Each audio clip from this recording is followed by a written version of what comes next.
Coming up on this Friday edition of Daybreak, the future of the parliamentary probe into the spy agency's election meddling is now in question as the opposition party has taken to the streets, protesting that the other side is blocking the investigation.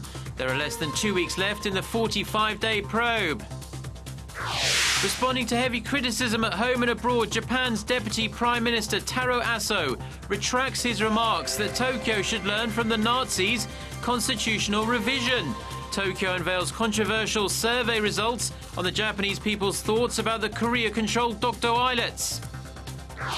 Plus, following news that Russia has granted the US whistleblower Edward Snowden 1-year temporary asylum, Washington says it's re-evaluating the worth of an upcoming summit between the US and Russian presidents.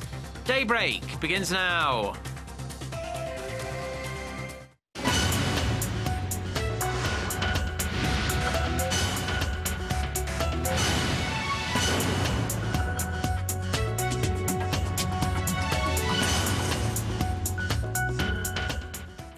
Thanks for joining us. You're watching Daybreak on Friday, August 2nd here in Seoul, and I'm Choi Yoo-sun. We begin with the heightened political bickering over a probe into whether Korea's spy agency interfered in last year's presidential election. The main opposition Democratic Party took the message to the streets on Thursday.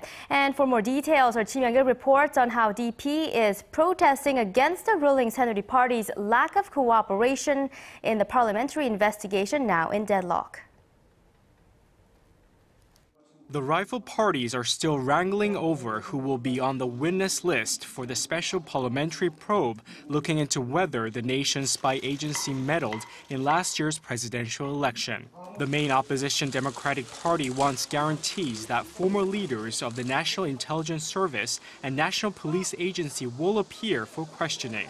The ruling Saenuri Party agrees they should be questioned but does not think the guarantees are necessary. To protest the ruling party's position, the Democratic Party is holding a public demonstration here at Seoul Plaza in front of City Hall. It has been 20 months since main opposition party staged an outdoor protest outside the National Assembly. The leader of the Democratic Party's special committee dedicated to the probe said Wednesday that he is running out of patience. The nation's spy agency and the National Police Agency illegally interfered in last year's presidential election. It is uncertain whether the former chiefs in question will be attending the upcoming hearings. Therefore, we are here to ask for the public support until the truth is revealed. The Saenuri Party says the Democratic Party just wants to delay the parliamentary investigation into the NIS scandal. I believe the Democratic Party is being pushed by hardline members into breaking up the parliamentary investigation with their own hands. The National Assembly is looking into whether the spy agency interfered in last year's presidential election by posting comments favoring the Saenuri Party candidate, current President Park Geun-hye. Meanwhile, the investigation has also been stalled by bickering between the rival parties over who will represent the parties on the parliamentary committee charged with conducting the probe, and whether a briefing by spy agency officials should be open to the public. The briefing is scheduled to start on August 5th. Kim Young-il, Arirang News. Former tax office chief Chun Gun-pyo has been arrested after he appeared before prosecutors Thursday for questioning over allegations that he took $300,000 and luxury watches in bribes from CJ Group in 2006. Reports say the ex-commissioner of the National Tax Service admitted he had accepted the money and goods, but denied there being any favors in return or abuse of his authority. Prosecutors believe the food and entertainment conglomerate bribed Chun and his former deputy Heo Byung-ik in exchange for not auditing the group, which was under suspicion of tax evasion at the time. Heo, who is now in custody, claims he had only passed on the bribes to Chun. And Japanese Deputy Prime Minister Taro also has retracted his recent comments in which he said Tokyo could learn from Nazi Germany when it comes to constitutional reform. After drawing criticism from neighboring countries, Aso defended himself, saying his comments were taken out of context. Our Hwang Sung-hee reports. Facing heavy criticism from both home and abroad, Japanese Deputy Prime Minister Taro Aso retracted earlier remarks that suggested Japan should learn from Nazi Germany's constitutional reform. Speaking to reporters on Thursday, Aso explained that his comments were taken out of context and said that he holds an extremely negative view of the Nazis and the Weimar Constitution. Japan's Chief Cabinet Secretary Yoshihide Suga echoed this view. I want to make it clear that the Prime Minister Shinzo Abe cabinet will never view the Nazi government positively. During a lecture earlier this week, Aso suggested that Japan learn from Germany's pre-war constitutional revision. He said the Weimar Constitution was transformed by the Nazis before people realized what was happening. The Deputy Prime Minister's controversial remarks came as Japan is mulling a revision of its pacifist constitution, which currently restricts the military to a self-defense role. It was the latest in a string of offensive remarks coming from Japanese politicians. Just over 2 months ago, Osaka Mayor Toru Hashimoto claimed that military sexual slavery during World War II was necessary for keeping Japanese troops in order. South Korea's foreign ministry addressed the recent controversy once again on Thursday. We urge the Japanese government and high-level officials to be more cautious about what they say and do in the future. Experts say the upcoming Korean Independence Day on August 15th could become another stumbling block for Seoul-Tokyo ties, as Japanese officials will most likely pay their respects at the controversial Yasukuni War Shrine on this day. Hwang Sung-hee, Arirang News. And Kyodo News in Japan reports a government source says Prime Minister Shinzo Abe will not pay a visit to the Yasukuni War Shrine on August 15th out of respect for the feelings of South Korea and China. But yet another action by Tokyo that is challenging its relations with Seoul. A new survey has revealed how about 6 out of 10 Japanese think the Korea-controlled Dokdo islets are in fact Japanese territory. The results of the Japanese government's first ever survey on Dokdo were released on Thursday. It found that 63% of Japanese think the islets are unlawfully occupied by Korea, and 61% believe Dokdo is Japanese territory in terms of history and international law. The survey was conducted on nearly 2,000 Japanese adults in June. The Korean government plans to lodge a formal protest for what it sees as another attempt by Tokyo to reiterate its claims to Dokdo.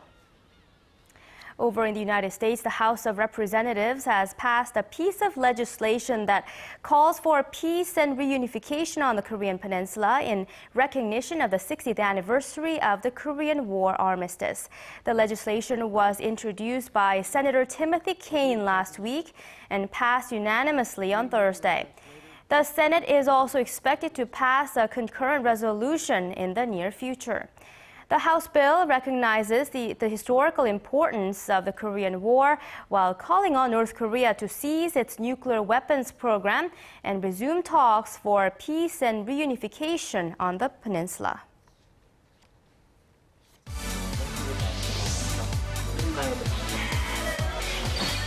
If you want the latest news from Korea and around the world. Return to the negotiations. President Park Geun-hye plans, given the current circumstances. On your way to work or at home. Defense Ministry. The legislature will convene a.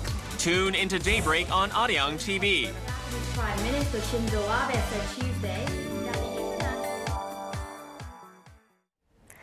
Over to the nation's economy, Korea's consumer prices remained well below the central bank's inflation target band last month. But there are growing concerns that they may rise in the second half of the year, largely due to currency fluctuations and the increasing prices of agricultural products. Hwang Ji-hye has more. Korea's consumer prices grew at its fastest pace in 5 months in July, but was still in the 1% range for the 9th straight month. Statistics Korea said Thursday that the nation's inflation gained 1.4% last month from the same period a year earlier after rising 1% in June. The consumer inflation rate in July remains well below the central bank's inflation target band of 2.5% to 3.5% this year. The pressure of rising prices, however, is expected to increase in the second half of the year. The central bank said in its recent report that it expects inflation to grow 2.1% in the second half from the previous year, accelerating from an estimated 1.3% in the first half. The bank cautioned against possible price hikes of domestic agricultural products due to weather conditions and the U.S. Federal Reserve's planned stimulus tapering, which could weaken the Korean won.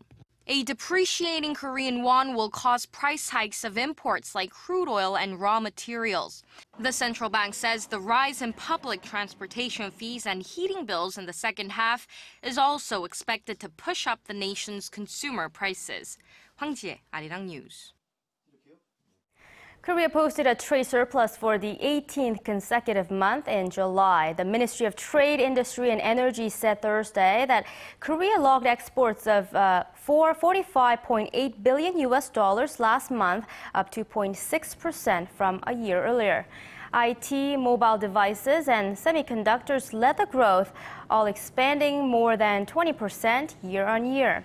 But the overall trade surplus shrank from the previous month to $2.7 billion as imports grew at a faster rate than exports. Inbound shipments reached just over $43 billion, rising 2.7% from the same month last year. The best tonic for the Eurozone's economic woes seems to be more of the same, as the European Central Bank has held its key interest rate steady at a record low of 0.5% once again. Speaking after the bank's decision was announced on Thursday, ECB President Mario Draghi said the Eurozone's economy is gradually recovering, but growth risks remain on the downside.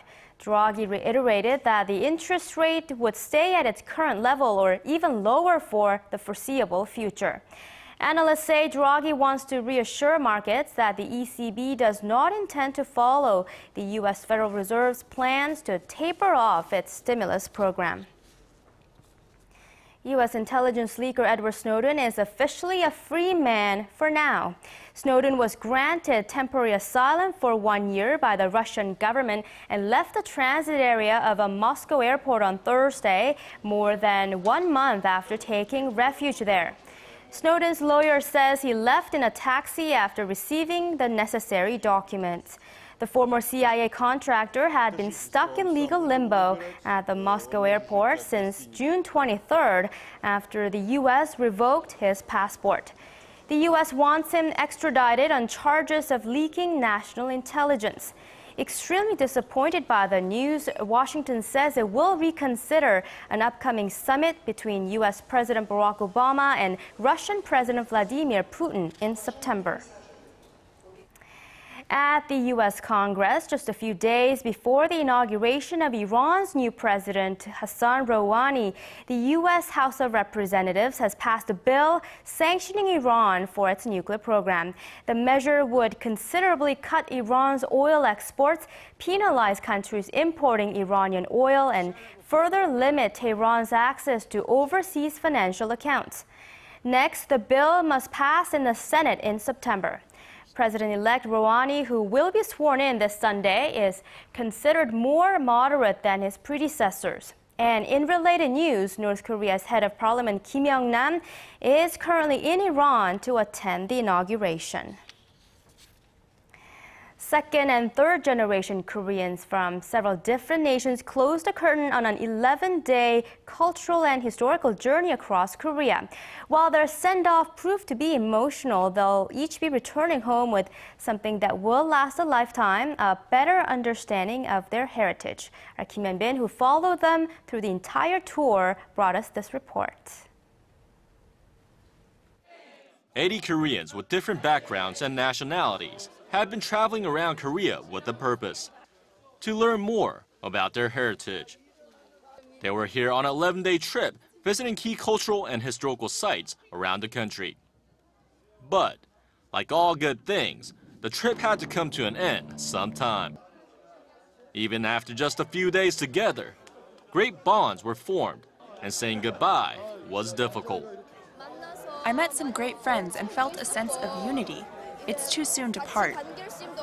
It's hard to say. I wish I was here for another week just to go through the same experience all over again. During the tour, participants visited the demilitarized zone, major battlefield sites from the Korean War, and even got to experience the Korean-style boot camp, where many felt culture shock firsthand. Well, since we're from America, we don't really share showers, and we're not used to seeing guys nude, so we're having a little trouble here. Most of the young people are heading back to their countries now, but they are not leaving empty-handed. 11 short days might not mean much for these teenagers, or their whole lives in front of them. But they did learn one thing, the true meaning of being Korean, which will last a lifetime. Kim Hyun-bin, Arirang News. The 2013 Istanbul Gyeongju World Culture Expo will kick off in Turkey later this month. A host of exciting events and performances are set to showcase the best of Korean culture. Our Paul Lee gives us a sneak peek of the festivities. Istanbul's 1,500-year-old St. Sophia Cathedral stands proudly over the city's square. And it's here in the economic and historical heart of Turkey where the Istanbul Gyeongju World Cultural Expo will soon be held under the theme of Road, Encounter, and Companion. The National Orchestra of Korea will be featuring performances of traditional Korean instruments, while the Cheongdong Theater Foundation is scheduled to perform classic musicals. We plan to show aspects of the Shilla dynasty and our radiant culture. It'll also be a chance to boast Korea's IT technology.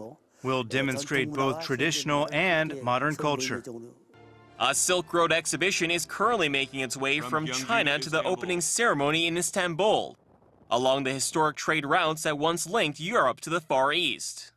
The exhibition aims to attract international attention for the expo and act as a cultural exchange. A 1.2-kilometer-long Kirunori parade is expected to attract some 1 million people to Taksim Square on September 1st. Meanwhile, K-pop concerts, Korean film festivals, taekwondo demonstrations, and many other events will celebrate the popularity of the Korean wave. In order to convey the very essence of DNA of Korea, we plan to focus on showcasing our unique culture. In addition, since this expo cannot be purely event-driven, the Institute of Korean Studies will be hosting special seminars on our traditional and social culture. The expo will run for 23 days starting at the end of August, providing the stage for Korea and Turkey to strengthen their deep cultural and historical roots. Paul Yi, Arirang News.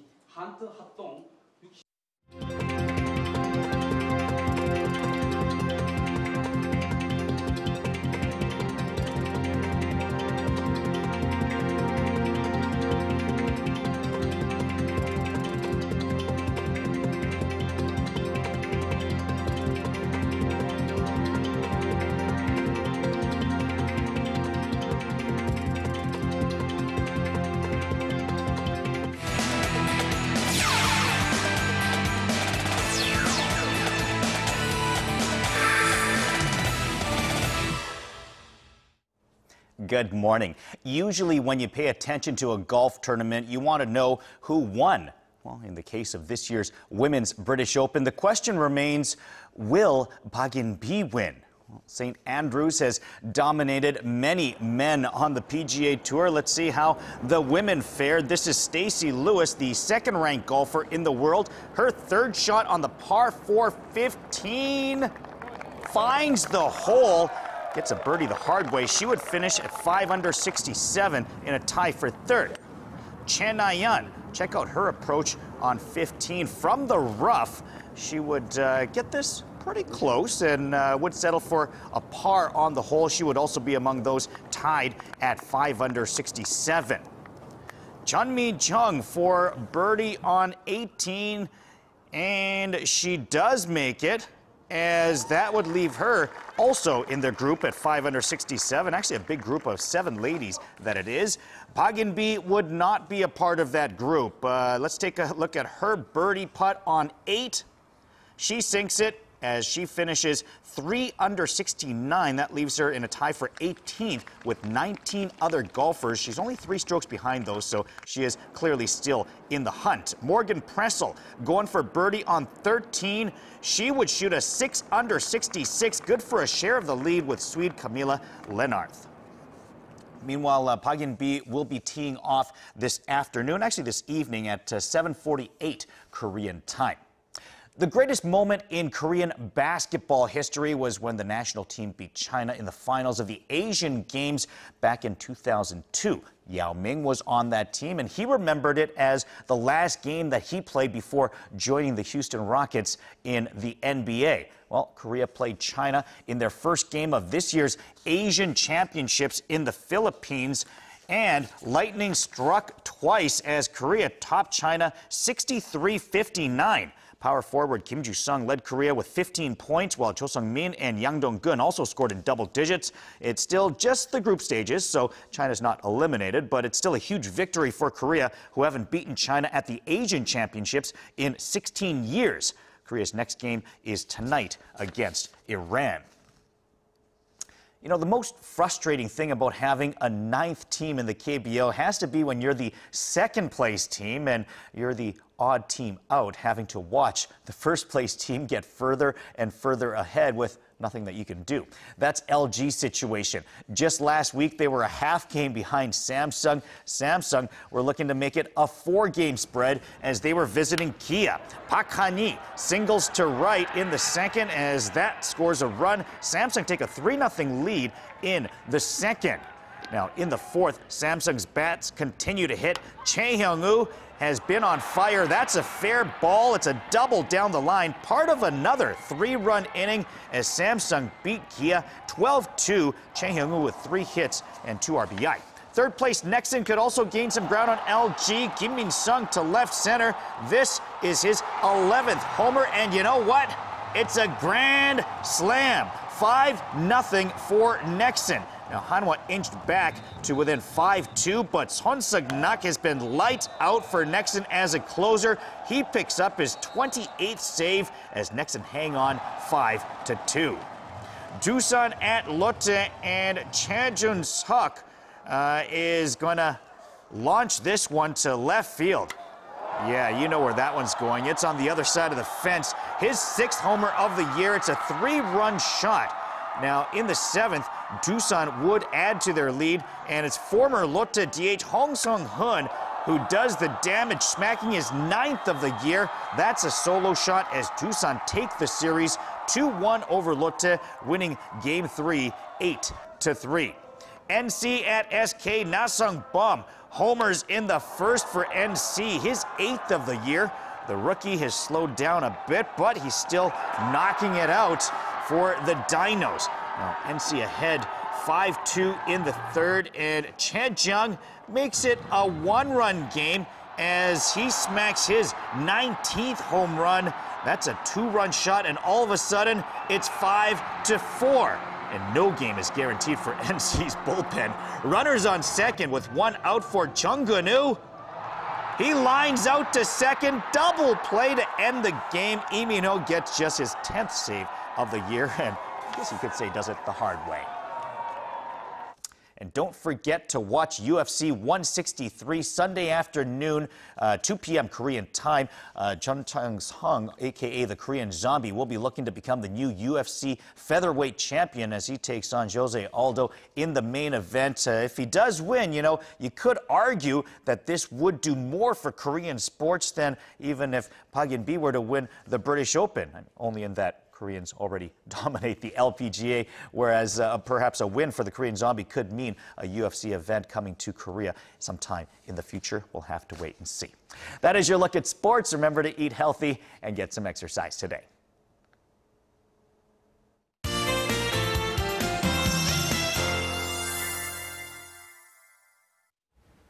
Happy Friday, I'm Lee Ji-hyun with your latest weather forecast. Now the monsoon front is on the way up to North Korea from south coast, so down south is waking up to overcast skies with passing showers, whereas here in the central is having a brighter morning, but reverse weather pattern will be here this afternoon. Now today we're expecting up to 70 millimeters of accumulations at the most in some of the inland regions, especially in the mountainous areas. That means water can be rising fast in the valley due to the rain, so be cautious if you're out there. But rest of the country shouldn't receive that much of precipitation, and it looks like rain won't affect the temperature that much.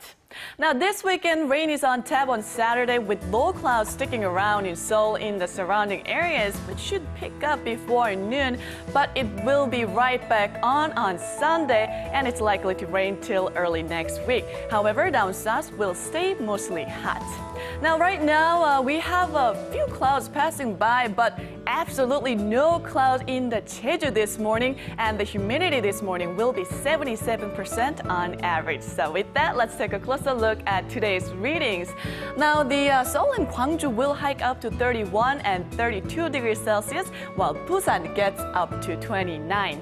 Now let's see how other regions are looking. It looks like there will be nothing but sunshine with a few passing clouds in Jeju at 33, while Dokdo and Mountain Kumgang will climb up to 25.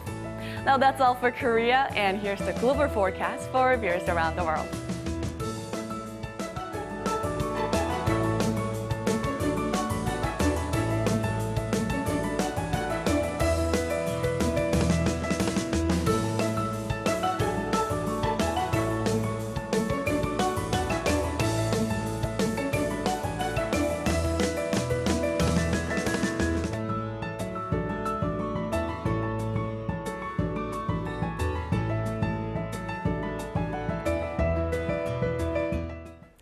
Those are the headlines making news at this hour. Thank you for being with us.